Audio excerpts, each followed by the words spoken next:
सच्चाई ये है कि मुसलमानों से झगड़ा उनका नहीं है। उन्हें जहाँ जहाँ मौका मिलता है वो मुसलमानों को अपनी बेटी दे देते हैं। जितने पैसे वाले मुसलमान भारत में हैं सब हिंदुओं के रिश्तेदार हैं।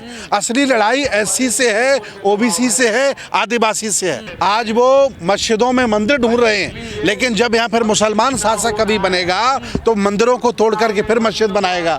मैं निवेदन करता हूँ, अगर खुदाई करनी है तो गहरी कराइए। ना मंदिर दिखाई देगा ना मस्जिद दिखाई देगी, वहाँ बुद्ध विहार दिखाई देगा। अगर गहरी खुदाई होगी तो एक्सपोज हो जाएंगे हिंदू, एक्सपोज हो जाएंगे मुसलमान, वहाँ बुद्ध की मूर्ति निकलेंगी। इसलिए वो लोगों को मना कर रहे हैं कि गहरी खुदाई मत कराइए।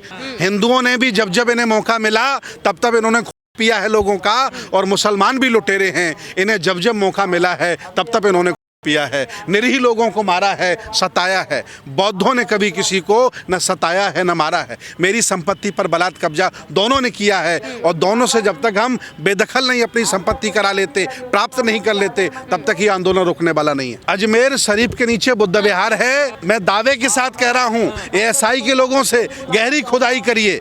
वहाँ अगर मंदिर है तो मंदिर के नीचे बुद्ध विहार भी होगा, बौद्ध मठ होगा। हिंदू आए उन्होंने मंदिर बनाए, मुसलमान आए मस्जिदें बनाई, नीचे तो बुद्ध विहार ही है। पूरी धरती बौद्धों की है। बिल्कुल दंगे में झोंका जा रहा है। बीजेपी की पाठशाला में यही सिखाया जाता है। बीजेपी वही काम कर रही है, और बीजेपी को मौका मिलेगा तो और दंगा में झोंकेंगे। दंगा में झोंकने का मतलब बीजेपी का है कि एससी ओबीसी जो नालायक लोग हैं, बिना पढ़े लिखे लोग हैं, जो जाहिल लोग हैं, ये दोस्त दुश्मन की जो पहचान नहीं जानते, जब मुसलमानों को रौंदा जाता है, उनको मारा काटा जाता है, तो तथाकथित हिंदू अपने आप को मानने वाले एससी ओबीसी के लोगों को मजा आता है। मैं ये उन्हें समझाने में कमजोर सिद्ध हो रहा हूँ, कामयाब नहीं हो पा रहा हूँ कि दोस्त तुम्हारा ये है, दुश्मन तुम्हारा ये है। और अब बहुत जल्दी हम लोग गाँव-गाँव जा रहे हैं। एससी ओबीसी यहाँ बड़ी आबादी है, आधी आबादी ओबीसी है और 25% एससी है। इनको जिस दिन मैंने ये समझा लिया कि ये जो दंगा करा रहे हैं भाजपा वाले, ये दुश्मन है तुम्हारे, मुसलमानों के नाम पर तुम्हें लूटना चाहते हैं। कार्ड क्या है आप लोगों के? मेरे पास कार्ड हैं। जन जागरूकता का काम हम कर रहे हैं और लोगों को समझा रहे हैं। मुसलमानों से भी हमने कहा है कि आप धैर्य का परिचय दें।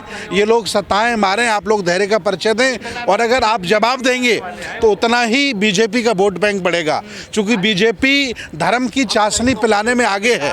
राम मंदिर के नाम पर बीजेपी ने यहाँ की बहुत बड़ी आबादी को मूर्ख बना रखा है, पागल बना रखा है। इसलिए वो लोग मुसलमानों को मारने से, जैसे आप कहीं भी जाइए, बीजेपी के लोग या आरएसएस के लोग मुसलमानों के प्रति नफरत फैलाते रहते हैं कि मुसलमान ऐसा है, मुसलमान वैसा है। सच्चाई ये है कि मुसलमानों से झगड़ा उनका नहीं है। उन्हें जहाँ जहाँ मौका मिलता है वो मुसलमानों को अपनी बेटी दे देते हैं। जितने पैसे वाले मुसलमान भारत में हैं सब हिंदुओं के रिश्तेदार हैं। असली लड़ाई एससी से है, ओबीसी से है, आदिवासी से है।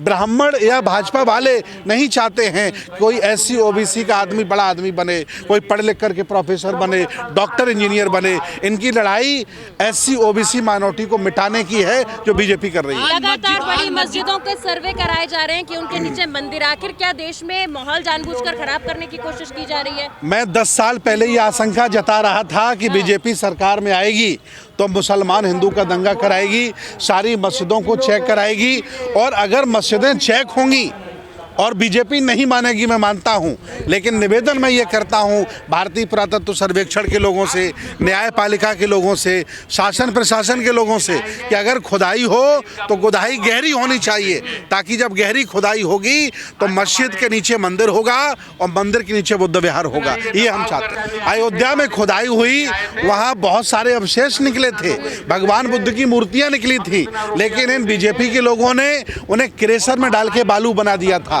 उनके अवशेष मिटा दिए थे। हालांकि सुप्रीम कोर्ट ने हमारा साथ नहीं दिया, हाई कोर्ट ने हमारा साथ नहीं दिया, चूंकि सब बिके हुए हैं। भारत में बीजेपी के साथ पूरा सुप्रीम कोर्ट है, हाई कोर्ट है, सब बिक गए हैं। इसलिए कोई आज मस्जिद के नीचे मंदिर ढूंढे जा रहे हैं, कल को मुसलमान कहने लगे कि मंदिरों के नीचे मस्जिद है। बिल्कुल, तो क्या होगा देश का? नहीं, आज ये नरेंद्र मोदी अपने आप को हिंदू शासक होने का घमंड भरते हैं।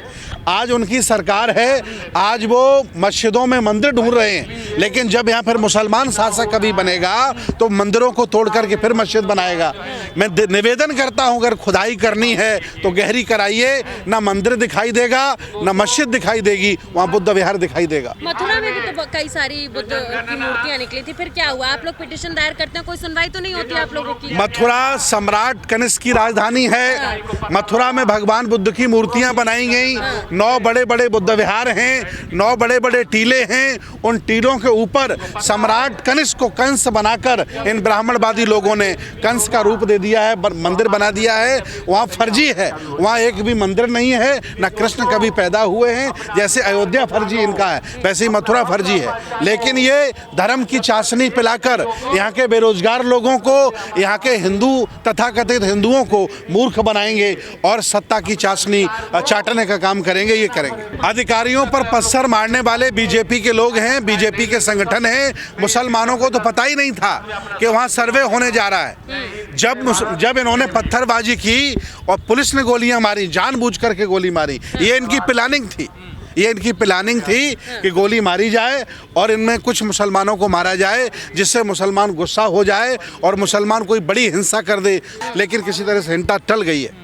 एएसआई की टीम जो जब गई तो वहाँ पर उनके साथ हिंदू संगठन मौजूद था और नारे लगाए जा रहे थे जय श्री राम के। जी, हिंदू संगठनों का काम ही यही है कि जहां उन्हें मौका मिल जाए वहीं जय श्री राम के नारे लगाते हैं। एएसआई टीम के साथ क्या कर रहा था? वो एएसआई टीम वाले भी सब जय श्री राम वाले हैं। पूरे भारत में भारतीय पुरातत्व सर्वेक्षण के अधिकारी ब्राह्मण हैं, हिंदू हैं।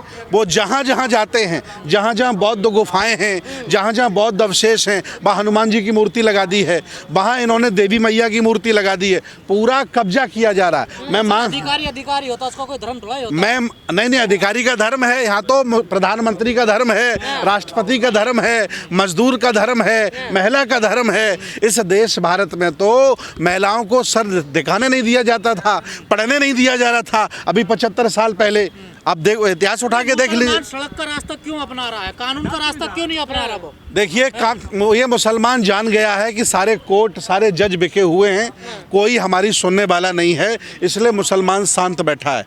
और पिछले जब से भाजपा सरकार आई है, अरबों खरबों की संपत्ति मुसलमानों की बर्बाद कर दी। इन्होंने बफ चिल्ला रखा है। मैं कहता हूं इनसे कि जितनी बफ के पास संपत्ति है 1 लाख करोड़, उसकी 3 गुना संपत्ति अकेले तिरुपति बालाजी के पास है।